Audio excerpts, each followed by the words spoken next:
Salibonani balaleli, siyabonga sho inkosi lenzele kahle, sibonga uvuswa lokunyikinywa lokubalelwa kwabaphilayo. Sabe sikomndambule emagrosa eNyuluveve from 18 to 31. Sabe silezi inkonzo ntambama from 6 o'clock sesiyaqeda ngo-8 o'clock. Kuyanini sizokuzwa uThixo ekhuluma, kuzabe kukhulunywa indaba ezishisayo, indaba ezimangalisayo, indaba ezihlupha umhlaba wonke. Abaningi bathi abafileyo bangaphi, abanye bathi umuntu angafa ezulwini, abanye bathi umuntu angafa uyaphinda ayivuka emazweni. Asambeni siye kuzwa ukuthi ofileyo uyangaphi, umoya uyangaphi.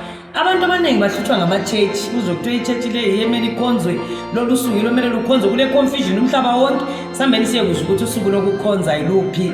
Abaningi bahluthwa ukuthi uJesu ubuya nini, ubuya njani, ubuya sokutheni, signs of the coming Lord, signs of the coming Jesus. Sithanda ukuthi siye kuzwa ukuthi uJesu ubuya njani. Abantu abaningi bathi siphile ensukwini zokugcina, abanye bathi zagcina kudala.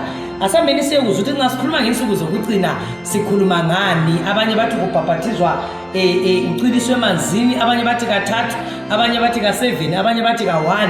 Sambeni siye bala iBhayibheli sizwe ukuthi yena uThixo uthini. Ekupheleni kwakho konke esikufisayo kubana sonke sibe khona samukela uJesu njengenkosi lomsindisi. 18 to 31 sambeni siyehlangana komndambuli eNyuluveve, siyabe sisemagrosa khona pha. Buyanini ngobunengi benu sizokuzwa uThixo ekhuluma ngelizwi lakhe. Mlima lenzele kahle, alibusise. Thank you so much. Siyehlangana khona ngale. Amen.